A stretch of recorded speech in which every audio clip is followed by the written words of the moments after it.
तर्क संग्रह के पाठ में अब तक हम लोगों ने प्रत्यक्ष खंड और अनुमान खंड पढ़ लिया है। अब आज से हम लोग उपमान खंड पढ़ेंगे। और उपमान क्या होता है, उपमान प्रमाण से हमें क्या पता चलता है, तथा ये पूरा उपमान प्रमाण जान जाएंगे। उदाहरण यद्यपि हम पहले भी दे चुके हैं, फिर भी आज भी दे देंगे इसको पूरा समझाते हुए, और शब्द खंड में भी थोड़ा सा आगे चलेंगे। ठीक है, तो उपमान और शब्द खत्म हो जाएगा। भगवान ने चाहा तो कल शब्द खंड के बाद वो शुरू हो जाएगा यथार्थ ज्ञान वाला, यथार्थ अनुभव वाला। यथार्थ अनुभव के प्रकारों को पर तो चल ही लिए हम। यथार्थ अनुभव शब्द खंड के बाद शुरू होगा, फिर यथार्थ अनुभव स्मृति, ये सब हो जाने के बाद आगे आएगी सुख दुख इच्छा द्वेष प्रयत्न धर्म संस्कार, इन सब के लक्षण आएंगे। फिर 5 प्रकार के कर्मों के लक्षण, समवाय का लक्षण, सामान्य का लक्षण, समवाय विशेष अभाव, इन सब का लक्षण आएगा। तो 3-4 दिन में भगवान ने चाहा तो ये खत्म हो जाएगा।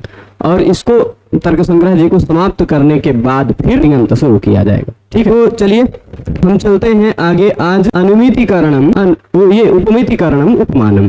शुरुआत में जब हमने 4 प्रकार के यथार्थ अनुभव को बताया था, तभी एक बात आप सबको बता दी थी कि प्रत्यक्ष ज्ञान जो होता है, जो हमें प्रत्यक्ष देखने से पता चलता है, प्रत्यक्ष स्पर्श के द्वारा पता चलता है, प्रत्यक्ष सूंघने से पता चलता है, जिह्वा से आस्वादन करने से पता चलता है, ये जो प्रत्यक्ष ज्ञान होता है, इस प्रत्यक्ष ज्ञान का कारण प्रत्यक्ष प्रमाण होता है। अनुमिति देखते कुछ दूसरा है, ज्ञान कुछ दूसरे का हो जाता है, वह अनुमिति कहलाता है। जो ज्ञान होता है वह अनुमिति है। उस अनुमिति ज्ञान में जो कारण होता है वह अनुमान प्रमाण होता है।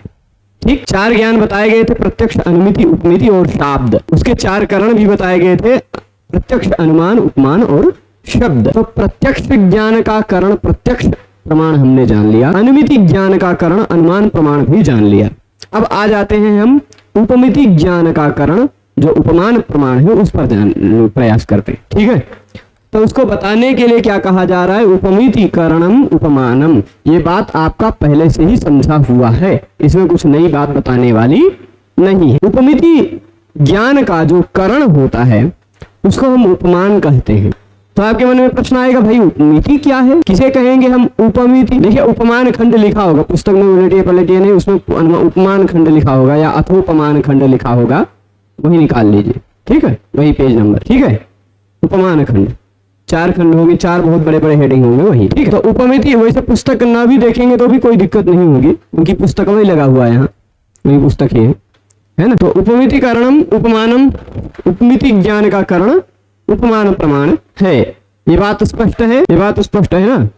तो क्या है उपमिति? भाई वो उपमिति क्या है जिसका कारण उपमान होता है? उपमिति किसे कहते हैं ये तो बता दीजिए, तब तो हम जान पाएंगे कि उपमिति का कारण उपमान क्या है ना। तो उपमिति कहते हैं संज्ञा संगी संबंध ज्ञानम उपमिति। संज्ञा संगी संबंध ज्ञानम उपमिति। संज्ञा और संगी का संबंध जान लेना उपमिति कहलाता है। अब क्या होता है, संज्ञा क्या होते हैं? संगी। कोई जानता है संज्ञा और संगी? जानता है? संज्ञा मतलब नाम और संगी मतलब नामी, नाम जिसका है। ठीक, संज्ञा नाम है, संगी नाम जिसका है। ठीक है, तो इन दोनों को संज्ञा और संगी कहा जाता है। जैसे जैसे इसको क्या कहा जाता है?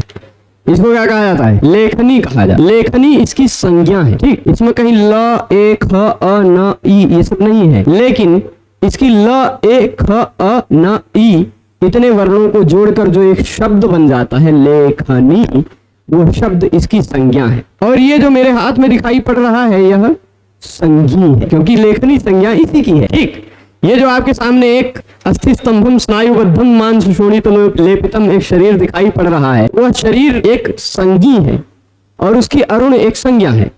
ठीक, अरुण, मैं अरुण नहीं हूं, अरुण मेरी संज्ञा है, अरुण मेरी उपाधि है, नाम है, ऐसा कहा जाता है। तो संज्ञा और संगी का संबंध जान लेना ही उपमिति कहलाता है। आप ये जान जाएं कि ये अरुण है और अरुण इनका नाम है, नाम और नामी इन दोनों के संबंध को जान जाना उपमिति कहलाता। ठीक है, अब जैसे मैंने कृष्ण और केशव का उदाहरण दिया था, हो सकता है वो लोग देखें तो बच्चों मैसेज करेंगे या हमारा उदाहरण देते रहते हैं। तो अच्छा, बाली सुग्रीव का उदाहरण ले लीजिए, या गवय। गवय कौन कौन जानता है? गवय क्या होता है? कोई जानता है? कोई जानता है गवय? गवय किसे कहते हैं? जो जानता है वो हाथ खड़ा करेगा। मतलब गवय, गवय को नहीं जानते हैं, हम लिख देते हैं गवय। ये रहा, देखिए ये ग व य, ये क्या है? संस्कृत का एक शब्द है। इसको गवय का, गवय एक जंगल में पाया जाने वाला पशु विशेष, ठीक, एक कोई पशु है जिसको गवय कहा जाता है, ठीक। अब मान लीजिए आप लोगों में से अधिकांश लोगों को नहीं पता है गवय क्या है, ठीक। आप लोगों में से अधिकांश लोगों को नहीं पता है गवय क्या है, लेकिन आपको यह पता है कि गवय एक संज्ञा है, गवय किसी का नाम है। किसी एक जानवर को गवय कहा जाता है, जैसे किसी एक आदमी को अरुण कहा जाता है, वैसे किसी एक जानवर को या उसकी प्रजाति को गवय कहा जाता है। आप ये कहेंगे कि नहीं? तो गवय यह एक संज्ञा है, और यह गवय संज्ञा जिसकी है वह संज्ञी है। इन दोनों का संबंध आप जोड़ ले गए, वही हो गया उपमिति, और उस उपमिति का करण जो होता है वह उपमान, ठीक। वह उपमिति का करण क्या है? वह है सादृश्य ज्ञान। अभी देखिएगा, संज्ञा संगी संबंध ज्ञानम उपमिति, ये समझ गए होंगे बात। संज्ञा और संगी के संबंध को जान लेना उपमिति कहलाता है, कहा जाता है। और उस उपमिति का करण, उपमिति का करण क्या होता है? उपमान होता है। ऊपर बताया जा चुका, उपमिति करणम उपमानम। वही कह रहे हैं संज्ञा संगी संबंध ज्ञानम उपमिति, संज्ञा और संगी के संबंध के ज्ञान को उपमिति कहते हैं। और उसी उपमिति का करण जिसको ऊपर उपमान कहा गया था, उसी को सादृश्य ज्ञान भी कहा जाता है। उपमान क्या है? सादृश्य ज्ञान, समानता का ज्ञान होना, सदृश्यता का ज्ञान होना उपमान कहलाता है। अच्छा, ये सादृश्य क्या है? सादृश्य क्या है? सादृश्य मतलब समानता, है ना, समानता। अब आपको हम उदाहरण दे रहे हैं, नहीं, ये उदाहरण नहीं देंगे, हम उदाहरण दे रहे हैं। इसको देखा है आपने? देखा है? अच्छा। और इसी तरह का पहले मोबाइल आता था, उसको भी देखा था, इसी के समान था, होता था ना कीपैड वाला, खाली ऊपर थोड़ा सा स्क्रीन रहता, तो या इसी तरह का 9-10 बटन वाला फोन भी आता था, इसे आता था ना। तो इसको और इसको दोनों को साथ में रखा जाए, मान लीजिए ये दोनों एक दूसरे के समान हल्के फुल्के दिखाई पड़ेंगे नहीं, तो इन दोनों में सादृश्य है, समान दिखाई पड़ना है। सादृश्य हमेशा किसी एक ही पदार्थ में नहीं होता। अगर हम सादृश्य देख रहे हैं तो सादृश्य में हमेशा यह बात ध्यान रखनी पड़ेगी कि वह दो अलग अलग पदार्थ होने चाहिए, तभी सादृश्य।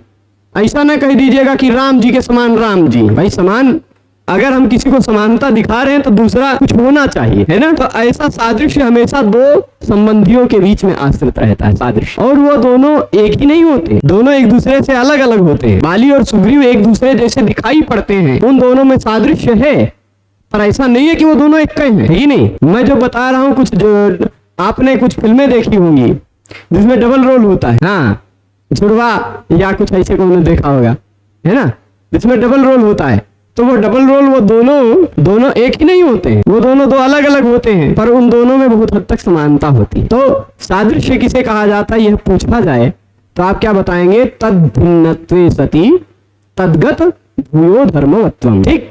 तद भिन्नत्वे सति तद्गत भूयो धर्मवत्वम, ऐसा एक लक्षण बताया जाता है। यहाँ मैं बता दे रहा हूँ, तद भिन्नत्वे सति तद्गत भूयो धर्मवत्वम, ये धर्म है, ठीक से इसको धर्म ही पढ़िएगा, ठीक। मतलब क्या है? मान लीजिए एक बाली जी है, एक सुग्रीव जी है, तो ये एक बाली है, ये एक सुग्रीव है, दो, ये दोनों एक दूसरे से, दोनों समान नहीं दिख रहे हैं, पर मान लीजिए इसे, हमें चित्र इतना जल्दी चित्र नहीं बना पाएंगे, तो ये दोनों एक दूसरे से भिन्न है कि नहीं? ये दोनों एक दूसरे से भिन्न है, लेकिन इन दोनों में बहुत हद तक तद भिन्न है। तद शब्द से इसको ले लीजिए यदि, है ना, तो तद भिन्न, इस भिन्न हुए, फिर भी इसमें रहने वाले जो भूयो धर्म है, बहुत सारी विशेषताएं हैं, वो इसमें भी है। ये वाला जो है ना, ये वाला इससे भिन्न है, पर इसमें रहने वाली बहुत सारी विशेषताएं इसमें भी हैं, तभी हम कहेंगे कि यह सादृश्य है, ठीक। तभी कहेंगे क्या? इन दोनों में सादृश्य है, ठीक है। तो अब सादृश्य ज्ञान, समानता का ज्ञान ही शब्द ज्ञान कहलाता है, क्या नहीं, उपमा क्या कहलाता है? उपमान कहलाता है। सादृश्य ज्ञान ही उपमान कहलाता है, और उस सादृश्य ज्ञान से, उपमान से ही जो हमें पता चलता है उसको कहते हैं उपमिति। क्या कहते हैं? उपमिति। चलिए, जैसे अब मैंने अभी एक नाम लिया संज्ञा, क्या है? हम संज्ञा और संज्ञी दिखा देते हैं आप लोगों को, क्या है दिक्कत, ले, है ना, संज्ञा और संज्ञी दिखा देते हैं। अब जैसे देखिएगा, थोड़ा सा अपने डब्बा जी को यहाँ पर लेके आएंगे, अपने इस डब्बा को यहाँ पर पहुंचाएंगे, तो उससे पता चल जाएगा नो नेटवर्क कैसे कैसे। चलिए, तो तद भिन्नत्वे सति तद्गत भूयो धर्मवत्वम, ये बात तो समझ गए ना। यहाँ देखिएगा, आ जाओ प्रभु, अब देखिएगा यहाँ पर ये हमारे मोबाइल जी दिखाई पड़ रहे होंगे आप लोगों को, ठीक है। हम इनको आलू कर दिए। अब देखिएगा यहाँ हम दिखाते हैं गवय, गवय जी का चित्र लेके आइए प्रभु। ये दिखाई पड़ रहा है, कुछ दिखाई पड़ा? ये देखा जरूर होगा, सबने देखा होगा, शायद ही कोई ऐसा हो जो ना देखा हो। देखा है? तो अब इसको गुजराती इत्यादियों में रोजड़ा भी कहते हैं, पर हम आपको बता रहे हैं इसको, इसकी कौन सी संज्ञा है? इसकी एक संज्ञा है जिस संज्ञा को हम कहते हैं गवय। अब गवय संज्ञा है, ये पदार्थ जो दिखाई पड़ रहा है ये संज्ञी है। इन दोनों के बीच में संबंध जान जाना, यह गवय है, यह गवय है, ये आप जान गए ना, तो ये हो गया उपमिति। आपको पता चल गया, उपमिति हो गई, ठीक है। और यह उपमिति कैसे होगी?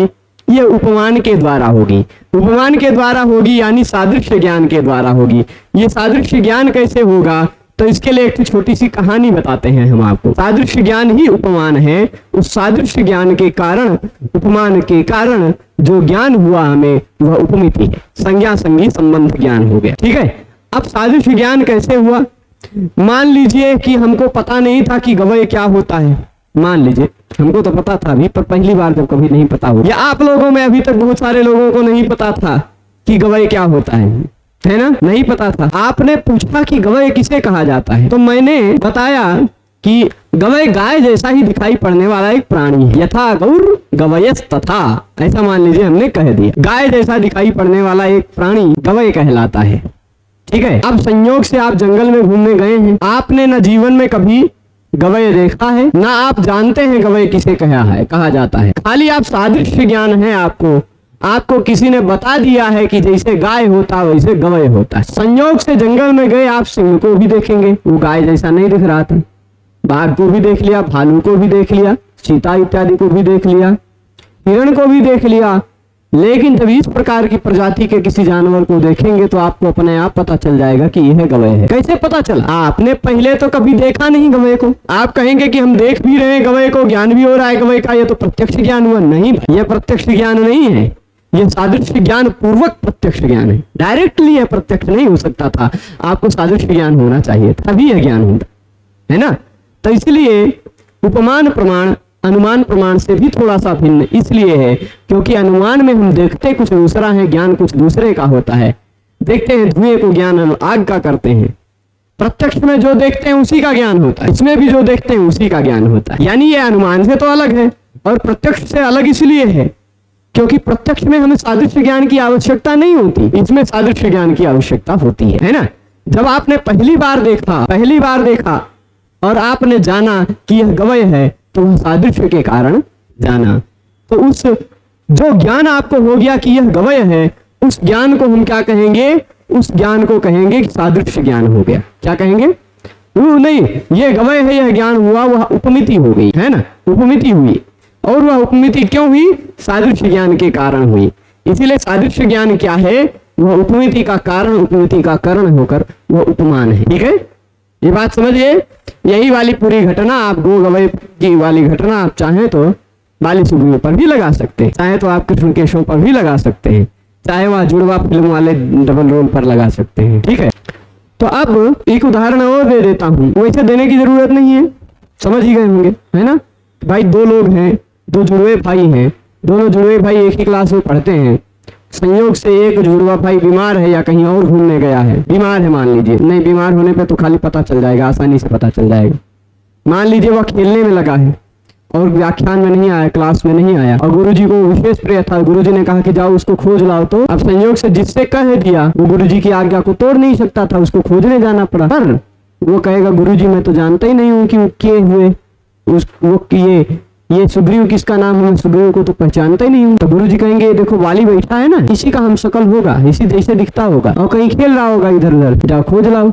अब वहाँ खेलने वाले 100 लोग भी होंगे तो भी वो आदमी सुग्रीव को ही बुला के लाएगा। पहले तो कभी सुग्रीव को जानता नहीं था, फिर बुला के सुग्रीव को ही लाएगा। तो ये होता है ज्ञान, उपमिति ज्ञान, और यह उपमिति ज्ञान सादृश्य ज्ञान के कारण होता है। ठीक है, ये बात समझ गए। चलिए फिर से हम आ जाते हैं यहाँ, कहाँ चेंज। तो अब देखिएगा तथा ही वही उदाहरण बता रहे हैं, जैसे कोई व्यक्ति है, कश्चित मतलब कोई व्यक्ति है जो गवय पदार्थम अजानन, गवय शब्द का अर्थ क्या होता है वो नहीं जानता है, अजानन, अजानन मतलब नहीं जान रहा है। गवय किसे कहा जाता है वो नहीं जानता, जैसे अभी तक आप लोग नहीं जानते थे कुछ लोग, है ना। गवय क्या है वो वह व्यक्ति नहीं जान रहा था, और संयोग से वह किसी आरण्यक पुरुष से, आरण्यक पुरुष मतलब जंगल में रहने वाले जंगली आदमी से, संयोग से वह जंगल में जा रहा था, और जंगल में जाते जाते उसने पूछा, जंगल घूमने जा रहा होगा तो उसने पूछा किसी जंगल के आसपास, किनारे के आसपास कोई आदमी मिल गया होगा उसको,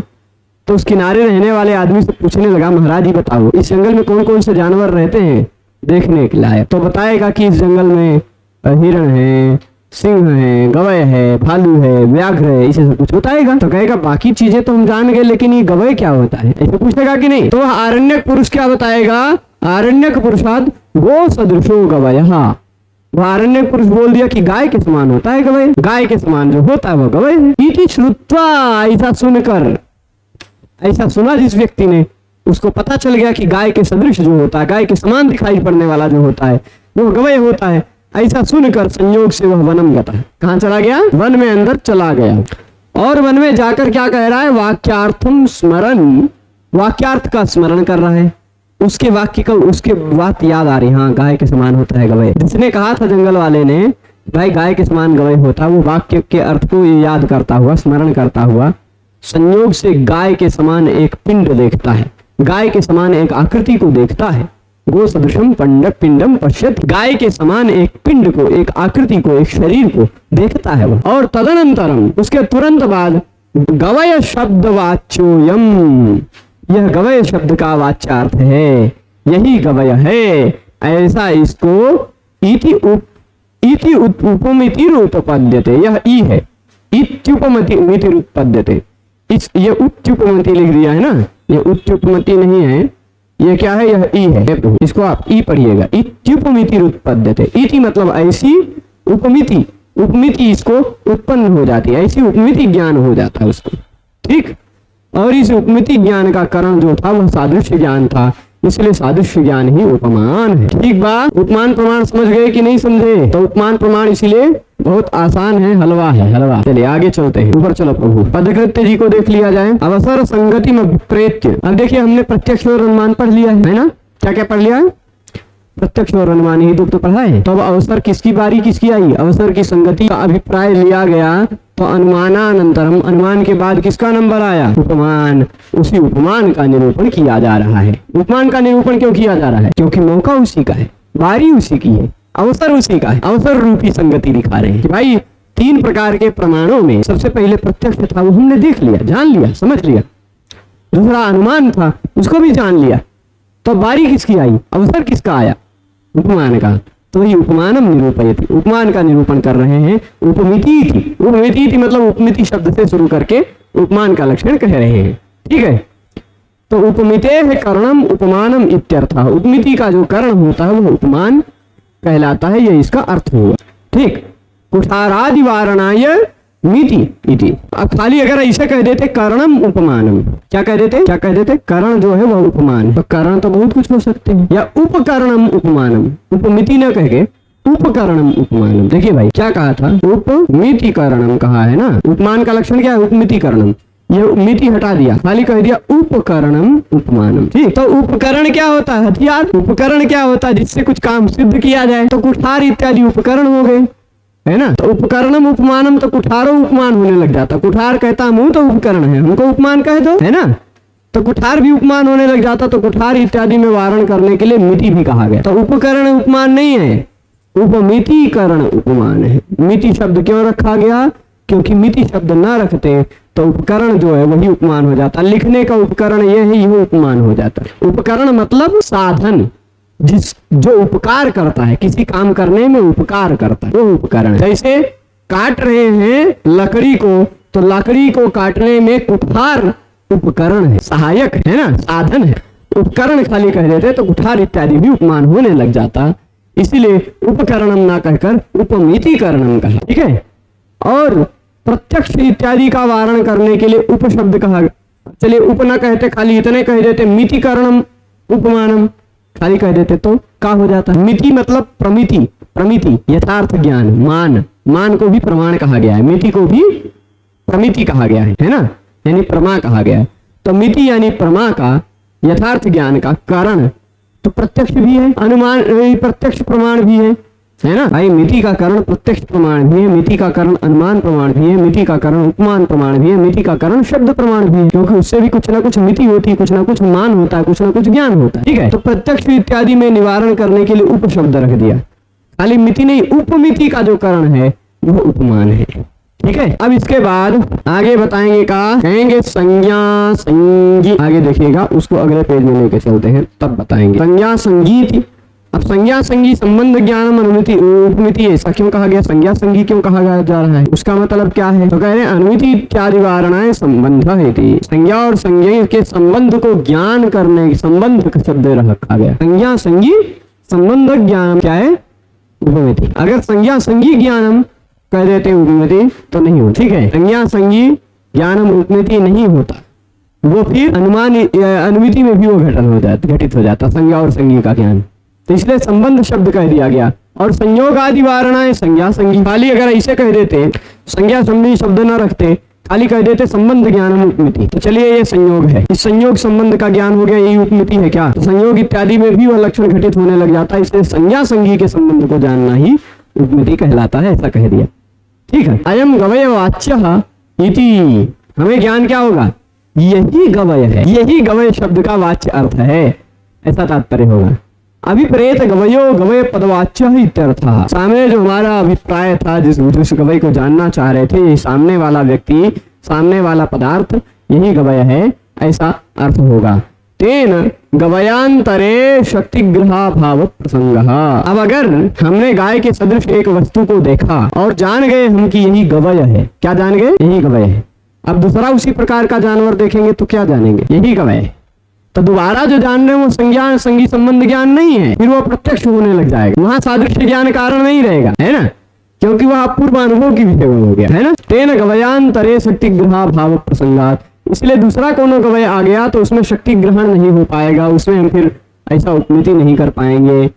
तो इति दूषणम अपास्तम, ऐसा दूषण नहीं हो पाएगा, ऐसा दोष नहीं हो पाएगा। भाई दूसरे गवय में भी शक्ति ग्रहण संभव हो सकता है, दूसरे गवय को भी हम जान सकते हैं उसी तरह। ठीक है, तथा च गो सादृश्य विशिष्ट पिंड ज्ञानम करणम, गाय के सादृश्य से युक्त जो पिंड है उस पिंड का ज्ञान हो जाना ही कारण है, यानी सादृश्य ज्ञान कारण है। ठीक, और फिर अतिदेश वाक्यार्थ स्मरणम अवांतर व्यापार। अतिदेश मतलब किसी दूसरे देश में, किसी दूसरे जगह पर का ये नहीं, अतिदेश का मतलब होता है गोवत गवयः, गोवत गवयः, गाय के समान गवय है, यह जो अतिदेश कहा गया था, उस अतिदेश वाक्य का अर्थ हमें स्मरण करना पड़ा, यही स्मरण ही प्रोसेसिंग है। यदि हम उस वाक्य के अर्थ को स्मरण न करते, यदि हम गाय के समान के जानवर को देख रहे होते लेकिन हमें वो बात याद ना आती कि गाय के समान जो होता वो गवय होता है, वो वाक्य याद ना आता तो हम नहीं जान पाते कि यह गवय है। यानी वही अतिदेश वाक्यार्थ स्मरण ही अवांतर व्यापार है। फल क्या मिलता है? उपमिति, उपमिति ज्ञान हो जाना, ये फल मिलता है, ये सार हो गया। ठीक, अब यह जो उपमान है यह 3 प्रकार का, अधिकृत व्याख्याकार कुछ नई चीजें लेके आ रहे हैं, शुरुआत में नहीं ला रहे थे पर अब मूल से थोड़ा सा आगे बढ़ के कुछ कुछ लेके आ रहे हैं। अब यहाँ देखिएगा, तच्चोपमानम त्रिविधम, हे प्रभु, वह जो उपमान है यह 3 कितने प्रकार का होता है? उपमान कितने प्रकार का होता है? तो कहेंगे 3 प्रकार का। सादृश्य विशिष्ट पिंड ज्ञान वाला उपमान, दूसरा असाधारण धर्म विशिष्ट पिंड ज्ञान वाला उपमान, और तीसरा वैधर्म्य विशिष्ट पिंड ज्ञान वाला उपमान। तो इसमें सादृश्य विशिष्ट पिंड ज्ञान वाला तो हम जान गए, है ना, वो सदृश गवय, यहाँ गाय के सादृश्य विशिष्ट पिंड ज्ञान का एक पिंड गाय के समानता से युक्त जो एक पिंड था उसको हम जाने, उसको देखें। दूसरा वाला जो है तत्रादम युक्त, तत्र आद्यम उत्तम एवं, पहला वाला कहा ही जा चुका है। दूसरा वाला द्वितीयम यथा, द्वितीय मतलब असाधारण धर्म विशिष्ट पिंड ज्ञान, तो उसका उदाहरण दे रहे हैं, खड्गी मृगः कीदृक् इति पृष्ठे, क्या पूछा गया? खड्गी, खड्गी मृगः कीदृशः, ऐसा पूछा गया। किसी ने पूछा, क्या पूछा? खड्गी मृग कौन सा होता है? तो अब खड्गी किसे कहते हैं? मुझे जहां तक लगता है गैंडे को कहते हैं संभवतः। नासिका लसद एक श्रृंगो अनतिक्रांत गजातिकृतिश्च, हाँ खड्गी कहते हैं, गैंडे को ही कहते हैं। ठीक, गैंडा नहीं जानते हैं? अरे अभी दिखा दे रहे हैं हम आपको फोटो, असम प्रांत के आसपास ज्यादा पाया जाता है, अभी देख लीजिएगा। नासिका लसद एक चित्र देखा होगा आपने, देखा है, देखने में हाथी जैसा लगता है, हाथी जैसा ही लगता है, हाथी से थोड़ा सा छोटा हो, थोड़ा सा नहीं बहुत छोटा होता है, लेकिन थोड़ा सा हिप्पोपोटामस और हाथी के बीच वाली चीज हिप्पोपोटामस थोड़ा जलीय जगह पर ज्यादा रहता है, पर इसके ये इसकी विशेषता बता दिया। किसी ने क्या कह दिया कि किसी ने क्या पूछा, खड़ी मृग किसे कहते हैं, कैसा होता है, तो उसने कह दिया कि नासिका के पास एक लसत मतलब सुशोभित रहता है, एक श्रृंग, नासिका के पास एक सींग रहता है उसके, है ना, नासिका के पास एक सींग रहता है, हाथी के सूंड रहता है, उसके सींग रहता है ना, और अनतिक्रांत गजाकृतिश्च, और दूसरी विशेषता कह दी कि हाथी से छोटा होता है, हाथी की आकृति का अतिक्रमण नहीं करता, हाथी के साइज का अतिक्रमण नहीं करता, हाथी से थोड़ा सा छोटा होता है, और उसके नाक के पास एक सूंड होता है, सूंड नहीं एक सींग होता है, देख लिया अब गंडक यानी गेंडे को देख लिया ना। चलिए, हो सकता है कुछ लोग न देखे हो तो हम दिखा देते हैं। ये देखिएगा, कहाँ गए प्रभु, कहाँ है ये, चल तो रहा है लेकिन आ कहाँ रहा है प्रभु, यहाँ नहीं है, फिर से हम करेंगे। आ जाओ, ये वाला देख लिया, नासिका लसद एक दंत है ना, नासिका के पास एक दांत दिखाई पड़ रहा है कि नहीं, एक दांत नहीं एक सींग, नासिका के पास एक सींग दिखाई पड़ रहा है, और हाथी से छोटा है कि नहीं है, ये जो आकृति है इसी को कहा जाता है खड्गी मृग। क्या कहा जाता है, खड्गी मृग, क्योंकि मानो ये खड्ग लेके चल रहा है, तो इसका खड्ग ही है, चुभा देता है ना, तो खड्गी मृग को पहचान गए कि नहीं पहचाने, ऐसे होता है। ठीक है, आ जाते हैं हम, फिर से वापस आ जाते हैं। अब इसके बाद तज ज्ञातृभ्यः श्रुत्वा कालांतरे तादृश पिंडम पश्यन् अतिदेश वाक्यार्थम स्मरत। अब लोगों से उसने सुना, कुछ अलग कलर का दिख रहा है ना, करिया हो गया है बेचारा, कौनो बात नहीं, सुधर जाएगा ये। अब देखिएगा, क्या ऐसा जान लिया, अब फिर अपने लोगों से ऐसा सुनकर कालांतर में वह वैसे पिंड को देखता है, और फिर उस अतिदेश वाक्य के अर्थ को स्मरण करता है, फिर यही खड्ग मृग है ना, यही खड्ग पदवाच्य है, खड्ग मृग पदवाच्य है, इसकी उपमति हमें ज्ञात हो जाती है। उपमति पता चली, यहाँ पर कैसा असाधारण धर्म विशिष्ट पिंड ज्ञान हुआ।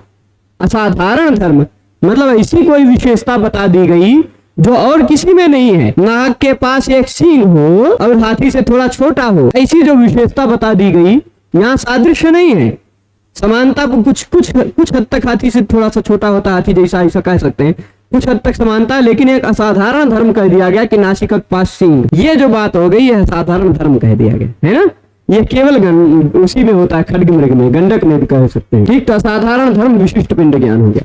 तीसरा वैधर्म्य विशिष्ट पिंड ज्ञान, तीसरे का उदाहरण क्या देंगे, अत्र नासिका लसदेक श्रृंगः इत्ये असाधारण धर्म, नासिका के पास एक सींग है, ये जो बात कही गई है असाधारण धर्म है, बात असाधारण धर्म है ना। अब तीसरे का उदाहरण दे रहे हैं, ऊंट कैसा होता है, ऊंट कैसा होता है, तो अब कोई ऊंट नहीं जानता था, हो सकता है आप लोगों में कुछ लोगों ने ना देखा हो, अब तक मोबाइल के जमाने में ना रहे हो तो ऊंट को ना देखे हो, तो ये तीसरा वाला होगा, मतलब वैधर्म्य विशिष्ट, विरुद्ध धर्म से विशिष्ट शब्द सादृश्य ज्ञान होगा। जैसे अब देखिएगा यहाँ क्या कह रहे हैं, ऊंट कैसा, ऐसा किसी ने पूछा तो कह दिया स्वादिवत असमान पृष्ठो न ह्रस्वग्रीव शरीरस्य, ये इसकी पीठ घोड़े इत्यादि की तरह नहीं होती, इसकी पीठ असमान होती है। घोड़े की पीठ कैसी होती है, समान होती है, बैठना आसान है, लेकिन ये कह दिया अस्वादिवत असमान पृष्ठो, समान पीठ वाला नहीं होता ये। ठीक, यहाँ अस्वादिवत समान पृष्ठ होना ऐसा होना चाहिए था, पर फिर भी ह्रस्वग्रीव शरीर, अच्छा न ह्रस्वग्रीव, ये यहाँ पर एक कोमा होना चाहिए। ठीक है, कोई बात नहीं, कोमा मतलब वो वाला कोमा नहीं जो लोग चले जाते हैं, ये ऐसा चिन्ह घोड़े इत्यादि की तरह नहीं होता, ये थोड़ा सा समान पृष्ठ वाला नहीं होता, असमान पृष्ठ होता है। और न ह्रस्व ग्रीव शरीर, और इसका ग्रीवा, ये जो गर्दन होती है ये भी छोटी नहीं होती, और शरीर भी इसकी छोटी नहीं होती। ठीक, यानी शरीर भी बड़ी, ग्रीवा भी बड़ी, और ऊपर खाबड़ पीठ। ठीक, असमान पृष्ठ, ऐसा जो है वही कहा जाता है ऊंट, उसी को क्या कहते हैं, उष्ट्र। तो ऐसा आपने उच्चारित किया, किसी एक ऐसे व्यक्ति ने उच्चारण किया, तो कुछ समय बाद वह पिंड देखा, और फिर वैधर्म्य विशिष्ट पिंड ज्ञान हो गया उसको। भाई अश्व के समान तो नहीं देख रहा है ना, अश्व से विरुद्ध धर्म वाली विशिष्ट पिंड को देख रहा है वह, है ना, तो यह वैधर्म्य विशिष्ट पिंड ज्ञान हुआ, और इसी से अतिदेश वाक्यार्थ स्मरण हुआ, और फिर उष्ट्र, ये उष्ट्र है, वह उष्ट्र पदवाच्य है, ऐसी उपमिति उसको पता चली। ठीक है, तो इतनी बात बुझ गई, बुझी ना, आगे चलते हैं। ये क्या हो गया, प्रायश्चित्त कर्म, आ जाओ। इनको इसे ही मिटाना पड़ेगा, नहीं तो पूरा ही पूरा गायब हो जाएगा। तो इति उपमान निरूपणम, इस तरह से उपमान निरूपण हो गया, खत्म। ठीक, अब आ जाइए उपमान के बाद किसकी बारी आई? उपमान के बाद किसकी बारी आई? शब्द। ठीक, कहीं कहीं अतिदेश वाक्यार्थ स्मरण अवांतर व्यापार ही, ऐसा ये भी कुछ पाठ मिलता है कहीं कहीं किसी किसी पुस्तक में, हो सकता है, पर यहाँ नहीं मिला, कोई दिक्कत नहीं। आप्त वाक्यम शब्द है, आप्त वाक्य शब्द कहलाता है, आप्त वाक्य को शब्द कहा जाता है। आप कहेंगे ये आप्त क्या होता है? अभी तक आप लोगों से पूछा जा रहा हो कि शब्द किसे कहते हैं। वर्ण, शब्द और वाक्य इत्यादि की परिभाषाएं आपने पढ़ी होंगी। आ, ई, इत्यादि वर्ण है, दो या दो से ज्यादा या एक भी वर्ण का मिलकर एक शब्द बन जाता है ना। सुबंत तिङंत जो होता है वह शब्द हो जाता है। ठीक, वर्ण और कई शब्दों को मिलाकर एक वाक्य बनता है ना?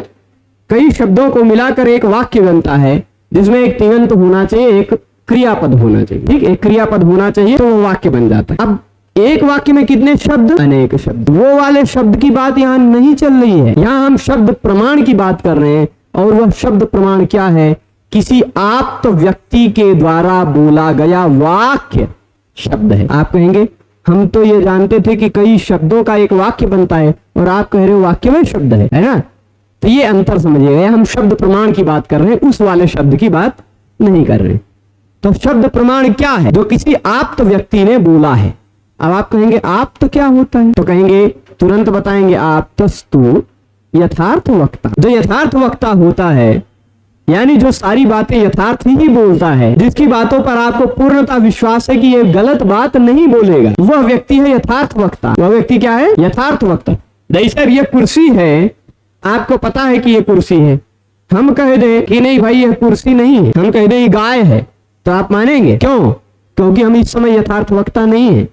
जो जैसा है वैसा नहीं बोल रहे हैं, कुछ अलग बोल रहे हैं। यथार्थ वक्ता कौन होता है? जो जैसा है उसको वैसा कहने वाला व्यक्ति, जो जैसा है उसको वैसे अर्थ का अतिक्रमण किए बिना, अर्थम अनतिक्रम्य यथार्थम। यथार्थ का मतलब क्या होता है? जो अर्थ है उसका अतिक्रमण किए बिना जो बोलने वाला है वह यथार्थ वक्ता कहलाता है। और भी परिभाषाएं मिलती हैं आपके, आप्तस्तु यथाभूतस्यार्थस्योपदेष्टा पुरुषः। यथाभूत अर्थ जो है, जो जैसा अर्थ है उसका उपदेश उसी तरह करने वाला जो पुरुष है, उस पुरुष को आप्त पुरुष कहा जाता है, जिस पर विश्वास किया जा सके। जैसे अपने गुरु जी हैं, स्वामी जी, हमको इतना भरोसा है कि वो जो बोलेंगे वो सही बोलेंगे, है ना? वो जो बोलेंगे वह सही बोलेंगे, आप्त व्यक्ति। तो ऐसे कुछ आप्त व्यक्तियों के द्वारा कहा गया वाक्य यह क्या कहलाता है? आप्त व्यक्ति के द्वारा कहा गया वाक्य शब्द प्रमाण कहलाता है। क्या कहलाता है? शब्द प्रमाण कहलाता है। और इस शब्द प्रमाण से उत्पन्न जो ज्ञान होता है, उस शब्द ज्ञान से प्रमाण से उत्पन्न ज्ञान को आपको क्या कहते हैं? शाब्द ज्ञान कहते हैं। शाब्द ज्ञान, शब्द प्रमाण से शाब्द ज्ञान होता है ना। प्रत्यक्ष प्रमाण से प्रत्यक्ष ज्ञान, अनुमान प्रमाण से अनुमिति ज्ञान, उपमान प्रमाण से उपमिति ज्ञान, और शब्द प्रमाण से शाब्द ज्ञान, है ना। तो शब्द प्रमाण क्या है? आप्त व्यक्ति का वाक्य ही शब्द प्रमाण है। किसी यथार्थ वक्ता व्यक्ति के द्वारा, यथार्थ वक्ता जो व्यक्ति है वह आप्त है, उस आप्त व्यक्ति के द्वारा कहा गया वाक्य शब्द है। ठीक, और वही शब्द, अब वाक्य क्या है? आपने कहा कि भाई चलो हम आप्त जान गए, हम ना, हम आप्त क्या है वह जान गए। आप्त क्या है? यथार्थ वक्ता है। पर वाक्य क्या है? तो कहेंगे वाक्यम पद समूह है। तो यथार्थ वक्ता के द्वारा बोला जाने वाला शब्दों का समुदाय, शब्दों का समूह शब्द प्रमाण कहलाता है। शब्दों का समूह, शब्दों का समूह मतलब पद समूह। यहाँ शब्द नहीं कहते हैं, हिंदी में शब्द कहते हैं, संस्कृत में उसको पद कहा। ठीक, पद, पद मतलब सक्तम पदम। अभी आगे पद क्या है वो भी बताएंगे। पद क्या है? पद का समूह, पद का समूह है वाक्य। ठीक, पद का समूह है वाक्य। और वही पद का समूह, जैसा भी मान लीजिए कोई शराबी है, आपके सामने आया और पी के खड़ा हुआ, पीने के बाद ऐसे बोले कि हमने मोदी जी को 4 झापड़ मारे, क्या आप उस वाक्य को प्रमाण मानेंगे? वो भी पद समूह बोल रहा है, मैंने मोदी जी को 4 झापड़ मारा। 7 शब्दों का समूह बोला। पद समूह है कि नहीं? वाक्य है, यानी पद समूह है, यानी वाक्य है। पर वह वाक्य तो है, पर आप्त वाक्य नहीं है ना।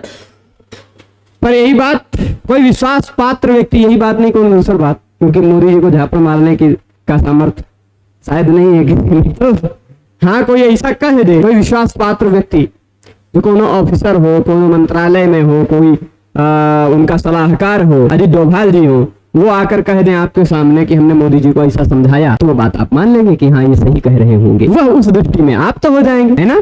तो आप तो व्यक्ति के द्वारा बोला गया वह वाक्य होगा, वह वाक्य प्रमाण मान लिया जाएगा। ठीक, वाक्य क्या है?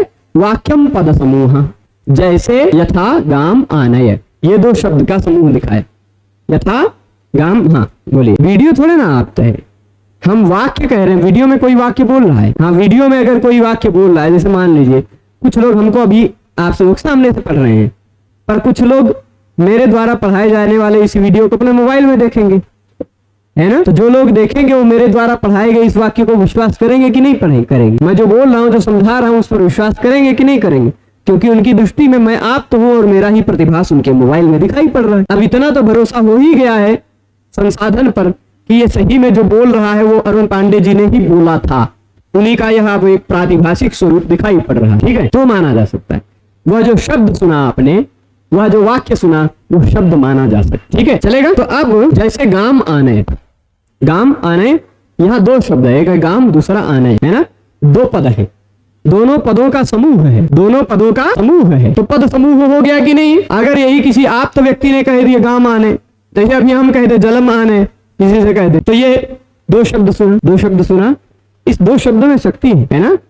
दोनों शब्दों में दो पदों का समूह है, ये दो पदों का समूह हो गया कि नहीं? यह एक वाक्य हो गया कि नहीं?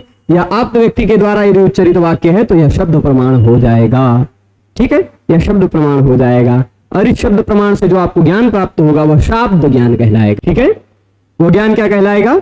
शाब्द ज्ञान। चलिए, अब इति शक्तम पदम, पद क्या है? आप बता तो दिए, पदों का समूह वाक्य है। ठीक, समझिएगा, पदों का समूह वाक्य है ना, पद समूह वाक्य है, पर पद क्या है? तो बताएंगे शक्तम पदम। शक्तम मतलब शक्ति वाला, शक्तिमान जो है वह पद है।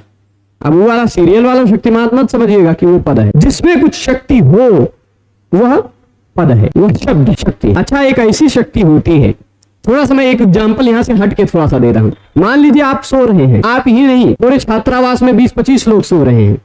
ठीक, पूरे छात्रावास में 20-25 लोग सो रहे हैं। अब उन 20-25 लोगों में से मैं खाली रूपेश रूपेश कह के बुलाऊंगा तो कौन उठेगा? सभी उठ जाएंगे कि खाली रूपेश उठेगा? है कि नहीं? अब मेरे प्रश्न का उत्तर बताइएगा कि क्या रूपेश सुनने के बाद उठा कि उठने के बाद सुना? ये बताइए, सुनने के बाद उठा कि उठने के बाद सुना? यदि सुनने के बाद उठा तब तो सो ही नहीं रहा था, क्योंकि सो रहा था तो सुना कैसे? है कि नहीं? क्योंकि सोते समय तो हमें किसी चीज का ज्ञान नहीं होता, है कि नहीं? तो सुनने के बाद उठा, सोते समय सुन कैसे लिया? यानी वो सो नहीं रहा था, ये सिद्ध हो गया।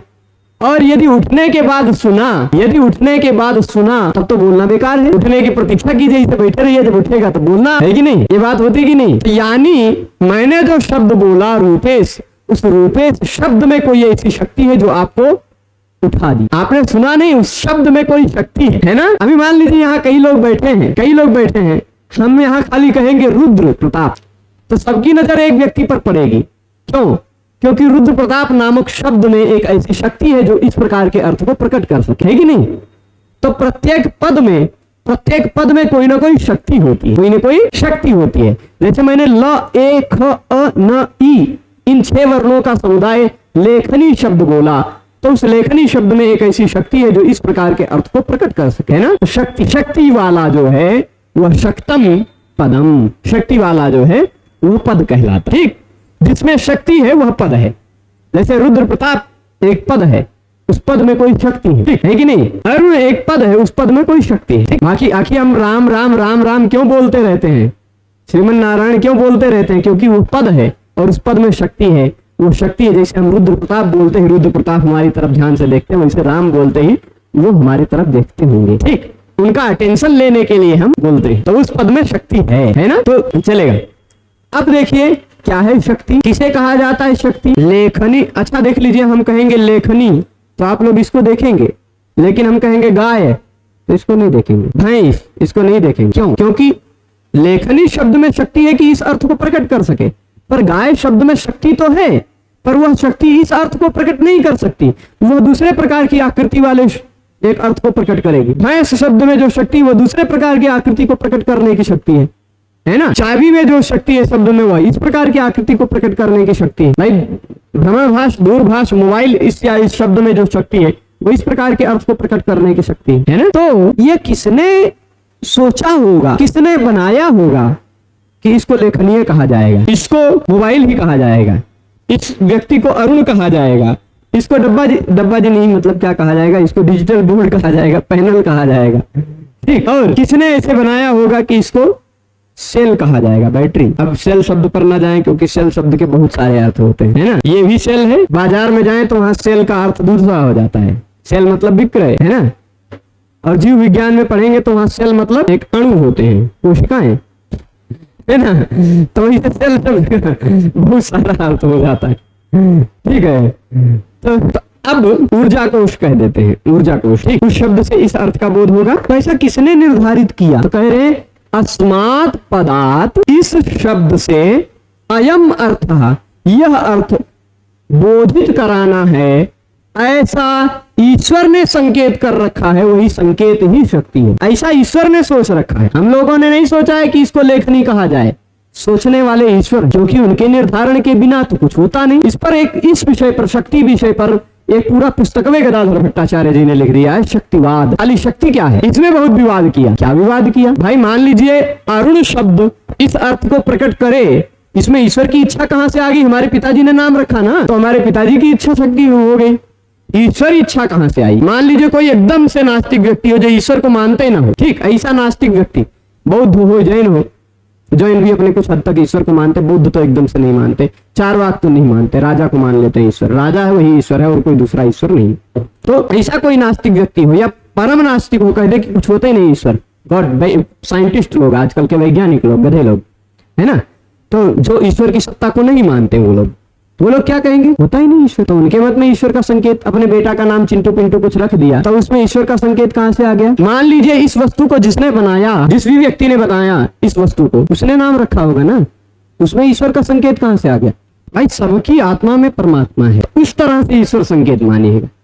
कुछ लोग ईश्वरीयत्व नहीं मानते, ईश्वरीयत्व नहीं मानते, कुछ लोग मानते, ठीक, दोनों मत। पर हम लोग जो परंपरा से पढ़ रहे हैं उसमें ईश्वर संकेत ही मानेंगे। जिस व्यक्ति ने भी इस पदार्थ को बनाया होगा, भगवान श्री कृष्ण ने गीता में कहा है, यद्यद् विभूति मत सत्वम श्रीमदूर्जितमेव वा तत्तदेवावगच्छत्वम मम तेजोंश संभवम। इस संसार में जो कुछ भी विशिष्ट शक्ति से युक्त चीज तुम देख रहे हो, हे अर्जुन, इस संसार में जो कुछ भी तुम विशिष्ट शक्ति से युक्त पदार्थ देख रहे हो, वह सब कुछ मेरे ही अंश से उत्पन्न हुआ है, ऐसा तुम समझो। तो जिसने भी अपनी बुद्धि की प्रतिभा का प्रयोग करते हुए ये वस्तु बनाई होगी, उसमें भी उस समय ईश्वरीय प्रेरणा रही होगी, और उसने भी उस समय नाम रखा होगा तो ईश्वर संकेत ही रहा होगा।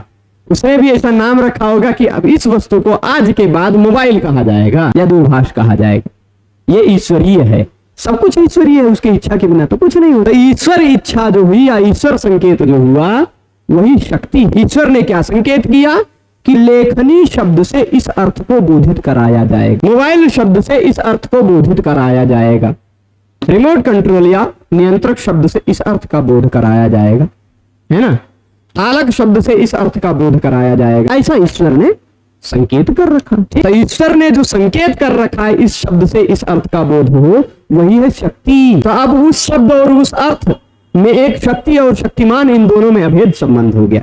जब हम वो शब्द बोलेंगे तो हमें उस अर्थ की प्रतीति होगी, और जब हम वह अर्थ देखेंगे तो उस शब्द की दिमाग में प्रकट होगा, वो शब्द दिमाग में प्रकट होगा। जैसे इस अर्थ को देख रहे हैं तो हमारे दिमाग में ताला शब्द प्रकट हो रहा है, और हम इस अर्थ को नहीं देख रहे हैं, हम खाली ताला शब्द उच्चारण कर रहे हैं, तो इस प्रकार का अर्थ हमारे दिमाग में प्रकट हो रहा है कि नहीं। तो इसलिए वागर्था विव संपृक्तो वागर्थ प्रतिपत्तये, कालिदास ने कहा है कि शब्द और अर्थ एक दूसरे से इस तरह संबद्ध हैं कि वो दोनों एक दूसरे से अलग नहीं किए जा सकते। आप शब्द सुनते हैं तो अर्थ आपकी बुद्धि में आता है, आप अर्थ देखते हैं तो शब्द आपकी बुद्धि में आता है ना, ये बात स्पष्ट है। तो ईश्वर का संकेत जो हो गया वही है शक्ति।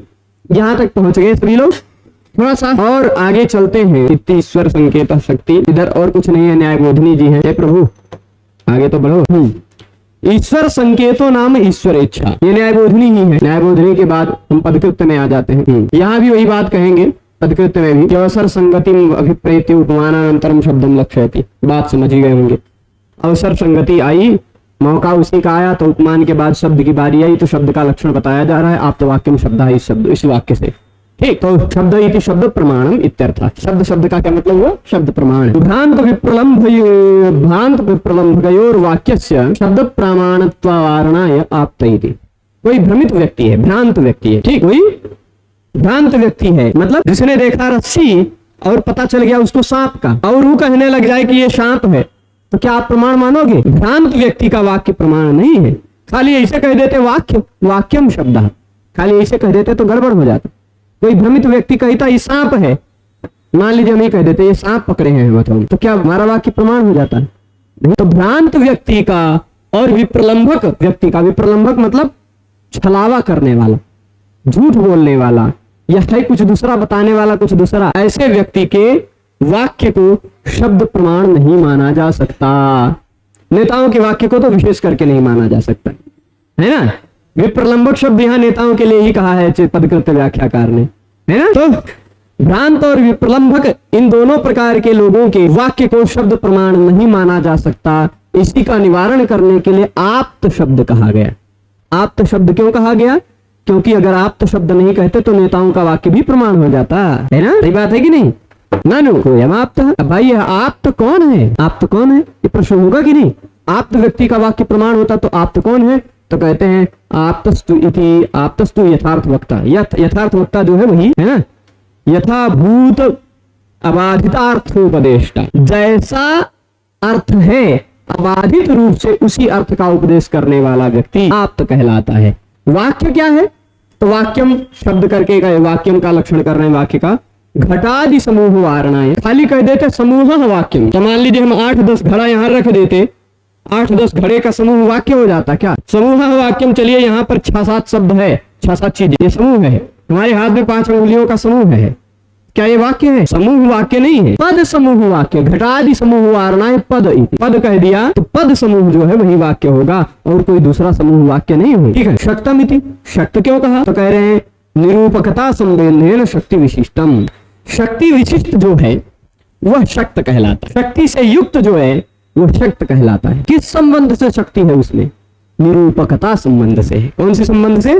निरूपकता संबंध से। देखिए शब्द से जो अर्थ निकल कर आता है उस अर्थ का निरूपक होता है शब्द, है ना। इस लेखनी शब्द से यह अर्थ निकल कर आएगा तो निरूपकता संबंध से, निरूपकता संबंध से निरूपक कौन हुआ? शब्द। अब इस लेखनी इस अर्थ का निरूपण किसने किया?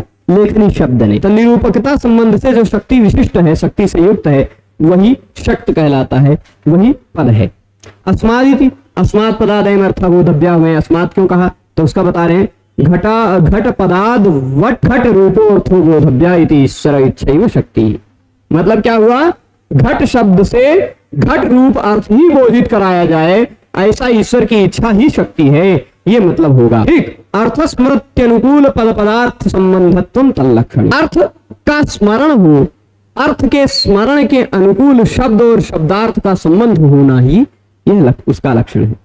शब्द और शब्दार्थ का संबंध होना ही क्या है? शक्ति का लक्षण है, ठीक। शब्द और शब्दार्थ एक दूसरे से संबंध हो। शक्ति रिव आगे क्या कहेंगे वो यहाँ देखते हैं, मिटा देते हैं।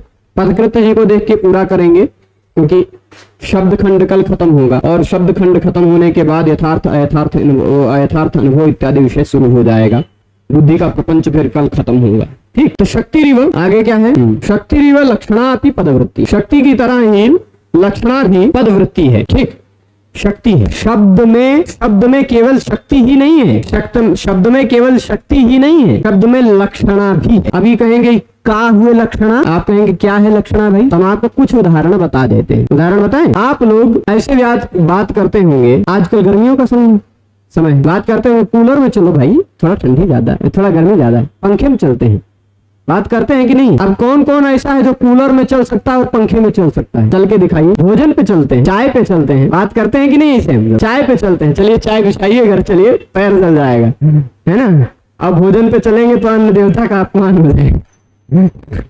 तो यहाँ शब्द में रहने वाली जो शक्ति है ना, वह अपने अर्थ का बोध नहीं कराएगी, यहाँ पर लक्षणा अपने अर्थ का बोध कराएगी। शब्द में केवल शक्ति ही नहीं है अपितु लक्षणा भी है। शक्ति लक्षणे पदवृत्ति। अब क्या है लक्षणा? जो लक्षित करा देती। अब मान लीजिए हमसे कोई कहे, हमने जहां पर जमीन ली है, मान लीजिए 8-10 साल बाद हम घर बनवा लें, मान लीजिए एकदम सरयू जी के किनारे है, ठीक, और कोई अयोध्या आने के लिए हमारा पुराना मित्र कहे, तो मुझसे क्या कहेंगे? हम तो एकदम सरयू जी में रहते हैं, कह सकते हैं कि नहीं? ऐसा लोग बोलते हैं भाई, एकदम जन्मभूमि में रहते हैं हम लोग, राम जी की जन्मभूमि में रहते हैं। क्या मतलब वही जगह पे है जहाँ जन्म हुआ था राम जी का आपका? मतलब वही जगह पे रहते नहीं, तो पता क्या चलता है, उसके आस पास रहते हैं। हम अगर कह दें कि हम सरयू जी में ही रहते हैं, है ना, हम कह दें हम सरयू जी में ही रहते हैं, तो सरयू जी के समीप में रहते हैं, सरयू जी के तट पर रहते हैं, ये तात्पर्य निकल कर आएगा। यह जो तात्पर्य निकल कर आएगा शक्ति से नहीं आएगा, यह लक्षणा से आए, ठीक है। जहां पर शब्द का मुख्य अर्थ बाधित हो जाए, शब्द का मुख्य अर्थ बाधित हो जाए और शब्द किसी दूसरे अर्थ को लेने लग जाए, वहां वह दूसरा अर्थ लक्षणा शक्ति से आता है। जैसे अभी देख लीजिए, साहित्य दर्पण में एक बहुत बढ़िया उदाहरण दिया है, उपकृतम बहुतत्र किमुच्यते सुजनता भवता प्रथिता परम विदधदीदृशमेव सदा सखे सुखितमा स्वस्ततः शरदां स्वतम। कहते अरे वाह मित्र, क्या तुमने उपकार किया, वाह मित्र क्या तुमने उपकार किया। बात सुनिएगा, अर्थ अपने आप समझ जाएंगे। कोई दो मित्र हैं, वो दो मित्र आपस में मिल रहे हैं, एक मित्र अपने दूसरे मित्र से क्या कह रहा, वाह मित्र क्या तुमने कितना गजब उपकार किया। क्या कहें आपके बारे में, आपने तो बहुत उपकार किया, ऐसे ही करते रहो और हमेशा खुश रहो, आपने क्या सज्जनता दिखाई। अब यहाँ जो बातें कही जा रही हैं, यह सुनने के बाद आपको स्वयं पता चल जाएगा कि ये व्यक्ति, सामने वाला व्यक्ति अपने मित्र से नाराज है और उसके मित्र ने इसको धोखा दिया, तो इसीलिए वह अपने मित्र से कह रहा, भाई मित्र तुमने बहुत उपकार किया, बहुत सज्जनता दिखाई तुमने, ऐसे ही करते रहो हमेशा खुशी रहो, है ना। तो यहाँ तुमने बहुत सज्जनता दिखाई, इसका मतलब तुमने बहुत दुर्जनता दिखाई, ये निकल कर आएगा। तुमने बहुत उपकार किया, इसका मतलब तुमने बहुत अपकार किया, गलत किया, ये निकल कर आएगा, है ना। तो ये जो है यह लक्षणा शक्ति से अर्थ निकल कर आएगा, ठीक है। लक्षणा भी, तो लक्षणा भी पदवृत्ति, ये न्याय शास्त्र में खाली द्वितीय पदवृत्ति मानते, शक्ति और लक्षणा। व्यंजना को नहीं मानते, साहित्य में व्यंजना भी मानी जाती है और व्यंजना तो सबसे उत्तम शक्ति मानी जाती है, ठीक है। पर न्याय शास्त्र व्यवहार की बात, व्यंजना मतलब जहां से व्यंग्य निकल कर आता है, वो सब नहीं समझेंगे। व्यंजना सहृदय हृदयाह्लादक एक अर्थ होता है, वो साहित्य का विषय हो जाएगा। जैसे एक उदाहरण देता हूँ, कौन सा उदाहरण दूं, मुझे बहुत प्रिय है व्यंग्य का उदाहरण, बहुत अच्छा व्यंग्य तो नहीं है उसमें, पर पंडित राज जगन्नाथ का ही कोई उदाहरण देते हैं। पुरा सरसी मानसे विकच सारसानिस्खल पराग सुरभि कृते पयसि यातं वयः सपल्वल जने धुना मिलदनेक भेकाकुले मराल कुलनायक कथय रे कथम वर्तताम। अर्थ में बोल रहा हूं, आपको अपने आप कुछ एक और अर्थ पता चले, हिंदी अर्थ सरल शब्दों में बोल रहा हूं। पहले जो मानस सरोवर में रहा करता था, कैसे मानस सरोवर में, तमाम हंसों से भरे हुए, मानस सरोवर की हंसों से ही प्रसिद्धि है, मानस सरोवर है ना, कैलाश के आसपास मानस सरोवर है, मानस के हंस बहुत प्रसिद्ध है। तो पहले के समय में जो मानस सरोवर में रहा करता था, कैसे मानस सरोवर में, अनेक हंसों से भरे हुए मानस सरोवर में रहा करता था, और खिले हुए पद्म के सुगंध से भरे हुए, पद्म खिले हुए कमल के सुगंध, पराग, कमल के पराग से सुगंधित जो जल है, ऐसे जल में जिसका जीवन बीता हो, ऐसे जल में जिसका जीवन बीता हो, वह हंस राज आज इस मेढक से भरे हुए तालाब के जल में कैसे रहे। वही हंस जो पहले मानस सरोवर में रहा करता था, आपने पूछ लिया तो बता दिया, वो यहाँ का विषय नहीं है व्यंजना। वही अंश जो मानस सरोवर के जल में रहा करता था, वह जल जो अत्यंत कमल के पराग से सुरभिकृत था, उस जल में जिसका जीवन बीता हो, वही हंस सपल्वल जले, पलवल एक छोटे से गंदे पानी वाले तालाब के जल में, जहां पर मिलद अनेक भेकाकुले, जहां पर मिल रहे हैं अनेक मेढक टर टर कर रहे हैं, उस मेढकों से भरे हुए कीचड़ से सने हुए तालाब के जल में भला वह हंस कैसे रहे। यही हो गया अर्थ, ये हो गया वाच्य अर्थ, ये हो गया शक्ति के द्वारा निकलने वाला अर्थ। परंतु इस अर्थ को सुनते ही आपके हृदय में कोई पीड़ा उठी, आपके हृदय में कोई पीड़ा उठी। कोई ऐसा राजा है या कोई ऐसा राजकुमार है जो पहले के समय में बहुत सुख से रहा है, अब कहीं बहुत दुख से रह रहा है, और कैसे रहे, है कि नहीं। यह जो एक अन्य कुछ व्यंग्य निकल कर आया, अन्य कुछ अर्थ निकल कर आया जो कहा नहीं गया फिर भी निकल कर आया, आपके हृदय में संवेदना के रूप में जो प्रकट हुआ, वह व्यंग्य अर्थ है। वो नैयायिक लोग नहीं मानते उसको, क्योंकि यह केवल व्यावहारिक धरातल पर न्याय शास्त्र की बातें हैं, काल्पनिक धरातल पर नहीं। ठीक है, पर फिर भी ये थोड़ा चिंतनीय है, बहुत विवाद का विषय हो जाएगा बहुत। तो अथ केयम लक्षणा, लक्षणा कौन सी है? मतलब कभी कभी कुछ बात कही जाती है, उससे कुछ बात कहने से कुछ दूसरा ही पता चल। चलिए एक तो बहुत बढ़िया उदाहरण आया, बहुत बढ़िया उदाहरण आया, हम और बता देते हैं। एक धार्मिक, कोई एक धार्मिक है, ए धार्मिक तुम इस जंगल में आराम से घूमो। क्यों? क्योंकि तुम जिस कुत्ते से डरा करते थे ना, उस कुत्ते को आज ही इसी गोदा नदी के किनारे रहने वाले दृप्त सिंह ने मार डाला। मतलब आप कुछ दूसरा समझे होंगे। हे धार्मिक, अब तुम इस जंगल में आराम से घूम सकते हो, क्योंकि इस जंगल में घूमते हुए तुम जिस कुत्ते से डरा करते थे ना, उस कुत्ते को आज भी मार डाला है एक शेर ने। अब बताइए, शब्द से तो कहा जा रहा है कि तुम आराम से घूमो, लेकिन अर्थ में क्या निकल कर आ रहा है व्यंग्य में कि तुम तो अभी तक कुकुरे से डरा रहे थे ना, अभी आज ही मारा है। ये नहीं कि 2-4 दिन पहले मार के गया, आज ही मारा है। अब यही कहीं कुंज में रह रहा होगा, यही कहीं उसने मारा है ना। तो तुम आराम से घूमो, ये कहा तो जा रहा है, पर व्यंग्य में कुछ दूसरा निकल के आ रहा है ना। तो जो दूसरा अर्थ आपको अपने आप पता चल रहा है बिना कहे, वही अर्थ है व्यंग्य। ठीक, और वह व्यंग्य अर्थ व्यंजना शक्ति से आता है। ठीक है, समझ गए। अथ केयम लक्षणा, ये कौन सी लक्षणा है? तो शक्य संबंधो लक्षणा, लक्षणा शक्य संबंधा तात्पर्यानुपपत्तितः। ये न्याय सिद्धांत मुक्तावली में आता है, शक्य संबंध, जहां संबंध हो सके। जैसे हमने कहा कि हम सरजू जी में रहते हैं, तो इसका मतलब कोई ऐसा नहीं लेगा कि हम गंगा जी के किनारे हमारा घर है, सरजू जी के किनारे हमारा घर है, ऐसा ही लेगा ना। क्योंकि संबंध शक्य संबंध रहना चाहिए, संबंध बन सके। कोई अगर ऐसा कहे भाई पंखे में चलो, तो इसका मतलब ये नहीं लेना जाएगा कि तालाब में चलो। क्यों? क्योंकि जो कहा जा रहा है उसके साथ संबंध शक्य होना चाहिए।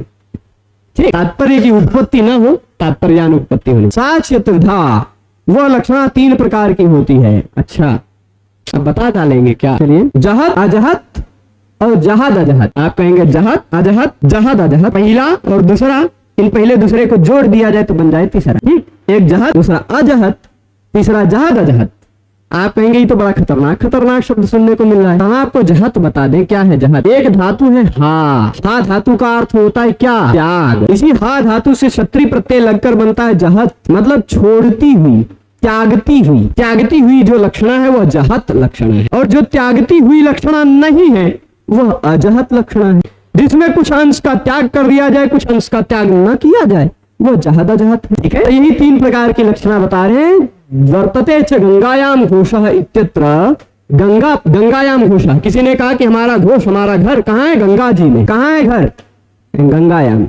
अच्छा, तो कहेंगे गंगा पद शक्य, गंगा शब्द का शक्य अर्थ क्या होता है?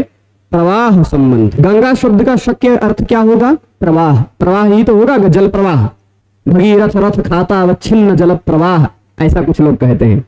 मतलब भगीरथ का रथ आगे आगे चला, उस रथ के खाई जो खात जो बना, चिन्ह बनता गया, उसी के पीछे पीछे चलने वाला जो जल प्रवाह है, वह जल प्रवाह गंगा है। तो प्रवाह रूप जो शक्य अर्थ है, उस शक्य अर्थ के साथ संबंध किसका है? तीर में। तो अर्थ क्या निकल के आएगा? गंगा के तीर पर घोष है, गंगा में घोष नहीं है। क्योंकि गंगा जल प्रवाह में अहीरों की बस्ती कहां से होगी? घोष का मतलब अहीरों की बस्ती। घोष आभीर पल्ली स्यात्। ठीक, क्या है? आभीर पल्ली, अहीरों की बस्ती, अहीर लोगों के घर जो गाय वाय पालते हैं, दूध इत्यादि निकालते हैं, नदियों के किनारे ज्यादातर रहते हुए मिल जाएंगे, है ना। तो कह दिया गया गंगायाम घोषः, गंगा में अहीरों की बस्ती है। इसका मतलब क्या लेंगे आप? गंगा के तट पर अहीरों की बस्ती। ठीक है, तो तीर यह शक्य संबंध हो गया।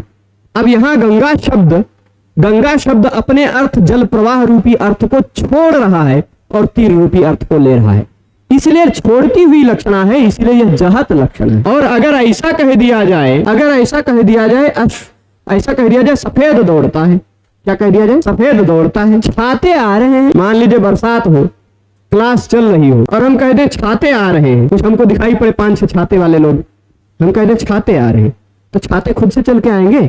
नहीं। तो छाते आ रहे हैं मुख्य अर्थवाद होगा, लेकिन उससे हम क्या अर्थ लेंगे? छाता धारण किए हुए लोग आ रहे हैं, यह अर्थ लेंगे।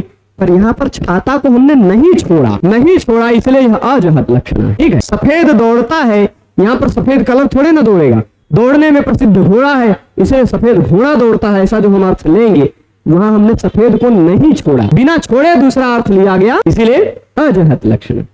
और तत्वमसी में जहद अजहद लक्षण है, भाग त्याग लक्षणा भी कहते हैं, वो थोड़ा वेदांत का विषय हो जाए। और लक्षणा क्यों ली जाती है, तो कहते हैं तात्पर्यानुपपत्ति।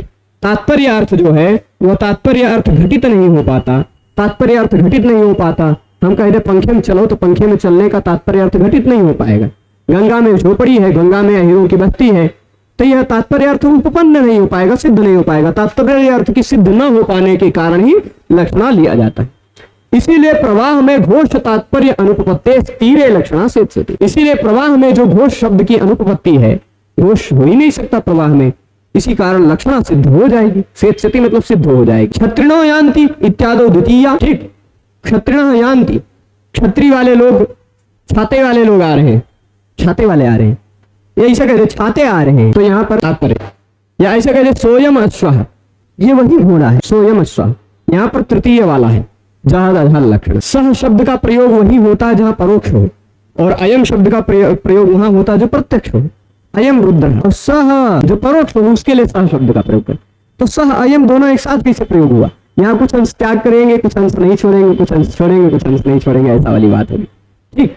इसलिए यह तीसरे प्रकार की लक्षणा हुई, ठीक है। तो इतनी बात पदकृत्य व्याख्या में बता दी गई। अब हमने अब तक जाना कि शक्ति से युक्त जो होता है वह पद है, ठीक, समझिएगा निष्कर्ष शब्द खंड का। शक्ति से युक्त जो है वह पद है, ठीक, शक्तम पद। शक्ति क्या है? ईश्वर की इच्छा। इस शब्द से यह अर्थ बोधित कराया जाए, ईश्वर की इच्छा। अच्छा, तो शक्ति से युक्त पद है, उस कई पदों का समूह हो गया वाक्य, और वही वाक्य यदि आप्तवक्ति के द्वारा उच्चारित किया जाए तो हो जाता है शब्द प्रमाण, और उस शब्द प्रमाण से जो हमें अर्थ पता चलता है वो शाब्द ज्ञान होता है, ठीक। तो इतनी बात अब तक हमने समझी। इसके बाद उस शब्द ज्ञान में क्या क्या, उस वाक्य अर्थ का ज्ञान जो होता है हमें, उसमें क्या क्या हेतु होते हैं, क्या क्या होनी चाहिए उसकी विशेषता, वो सारी बातें कल पढ़ेंगे, ठीक। आकांक्षा, योग्यता, सन्निधि, इन सभी बातों को कल पढ़ेंगे। सभी लोग जुड़े हैं उसके लिए बहुत बहुत धन्यवाद। नमो नमः।